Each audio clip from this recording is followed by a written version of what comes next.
Well, let's turn to you now. Yes. Okay. It's just easy. Introduce yourself. What's your name? Who are you? My name is Kathleen Kanet. I'm a religious of the Sacred Heart of Mary for 50 years. I'm celebrating my Jubilee, my Golden Jubilee this year. It's a year of really saying thanks for all that has been in my life as being a religious of the Sacred Heart of Mary. So it's a time of reflection, a time of thinking about what it's been and praying about it and finding ways of sharing it. That's why I really wanted to say yes to you, to be videoed, even though I'm frightened of being videoed. I find it intimidating. I can talk anytime, anytime, anywhere, but if there's a camera there, it's more inhibiting. It is, and I wonder why it is, because it's there forever. It is. It's something you can't erase. It's there. I think that's what it is, and Yes. it shouldn't be that way. Well, it nevertheless. Yeah. Nevertheless, it's there. But more and more things are happening in this world that you can't be erased from. Anything that's on the computer, anything, don't ever say anything that you don't want published in court. So, yes, yeah, we should live by that. So now you said it's your Golden Jubilee. What does that Yes. Well, for us it means that 50 years ago I made vows to live in a community of people, and to the vows of poverty, chastity, and obedience. So that's what it means, and to live it out in community with others, and imbuing or living out the charism of the congregation to which I belong. Mm-hmm. So let's go back a little. Yes. Tell me a little bit about yourself. Where were you born? Where did you grow up? I was born in Chicago. I moved at age 8 to a small town in Pennsylvania. My father was a mechanic, and he was asked to open a rivet plant in a small town in Pennsylvania. It was part of the Industrial Revolution that came after the Second World War. And so I grew up in a small town. And then I went to a Catholic school, to college. And it's there that I met the religious of the Sacred Heart of Mary. And I was enthused, or I was,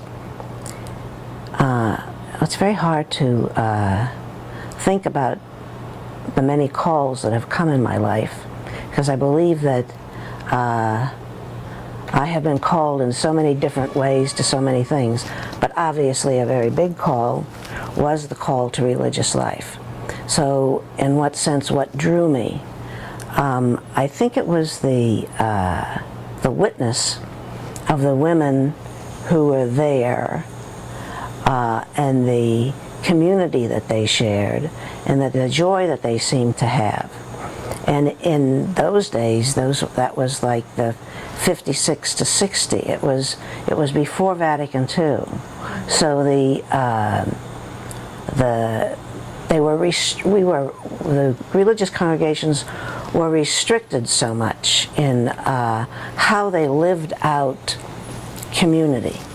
Like, we never went home. We didn't eat in front of people. We never went home, even in the sense if somebody in your family died. So always they would have to come and visit you. So for me it was very difficult, because my family they were not happy about my choice. Why is that? Because they thought it was so restrictive and so harsh, and indeed my saying yes to this. But part of me said yes to it because I felt that I wouldn't be happy unless I really made this initiative to try to do it. So I was pulled, but it was harsh on my family. Was your family religious? My mother, I was raised a Catholic. Mm-hmm. My father was a German immigrant, and he was somewhat alienated from the church. I think he had a vision of, there were a lot of people that didn't practice the tenets of what Jesus said, even in those days. And so he alienated himself from the total community. And so he was very unhappy. I only saw him once after that. This is a long story. No, it's fabulous. It's a fabulous story, but you can't tell all this story is.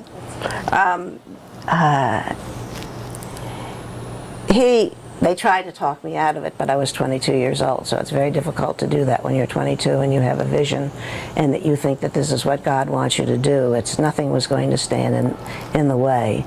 But he said, if you leave, and you will not see me again. So I did see him one other time, and it was 6 weeks before he died. I think he had some intuition that he was ill because he had had a heart attack before. And he came to visit. And then I said, well, why don't you come back? And he said, I'm not going to be able to do that. And he died 6 weeks later. And my brother, I was very close to my brother. I'm still madly in love with my brother. And we're close now. But this is 50 years later. He was 14 at the time, and I didn't see him until my father died. And at that time, it was 1965 when my father died. Some of the change was just coming through for Vatican II, and I was allowed to go home for the funeral. So in 1965, I went home for the funeral. And then I saw my brother, and he had gone from a boy to a man. How old was he then? He was 19. He went from 14 to 19. It was 5 years later. Yeah. And my mother had come to visit. Very painful visits because she could only come and stay a short time. It was 8 hours for her to drive to visit me. But she became my greatest companion all through my life and died in 1996. So it was that initial call to be a religious was traumatic, much more traumatic for my family than for me, because I was going to something that was different and different. Sorry. Oh, go ahead. I'm just saying, so there you are, 22 years old, you feel this call. What about that life, what was it in it that really drew you to it? I think there was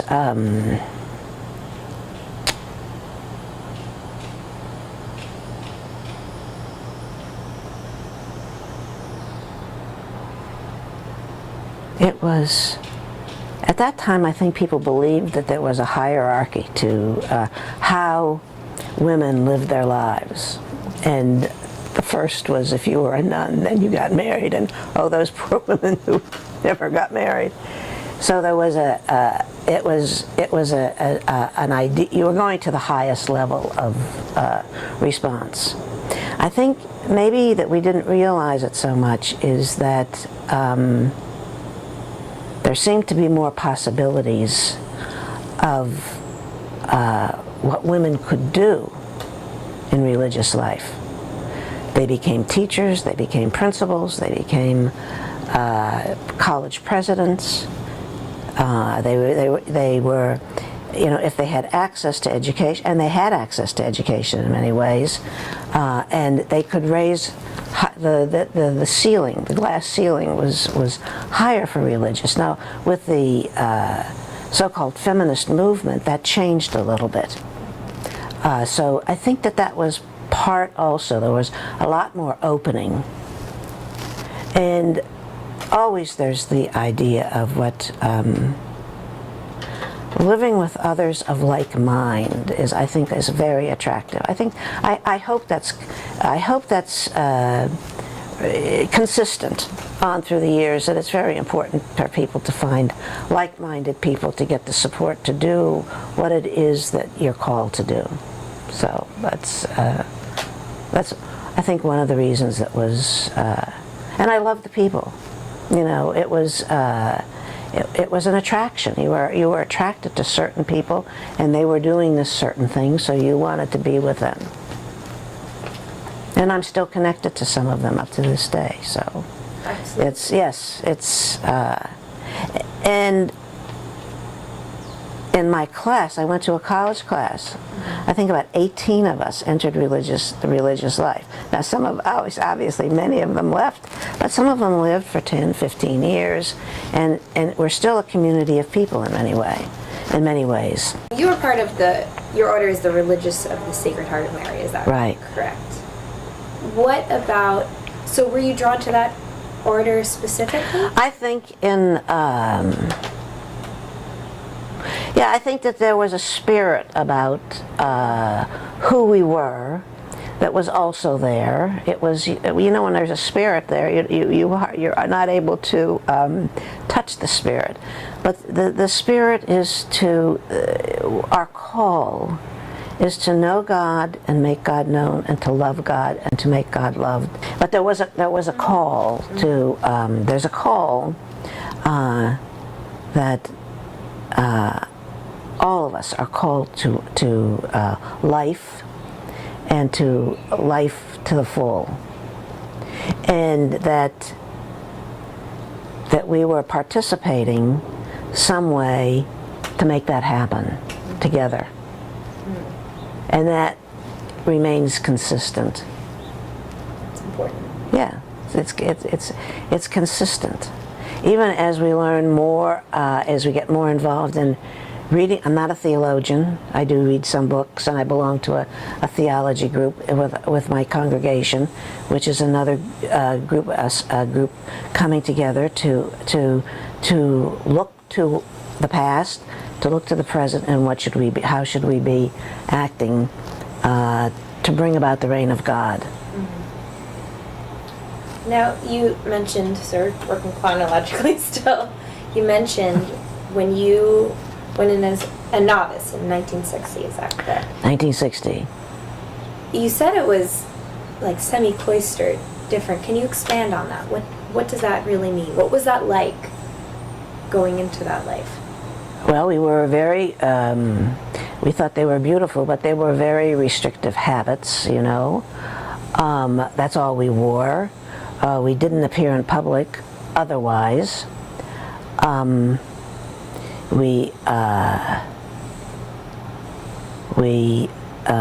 said we were requested not to eat in front of people, so we always had to eat separately.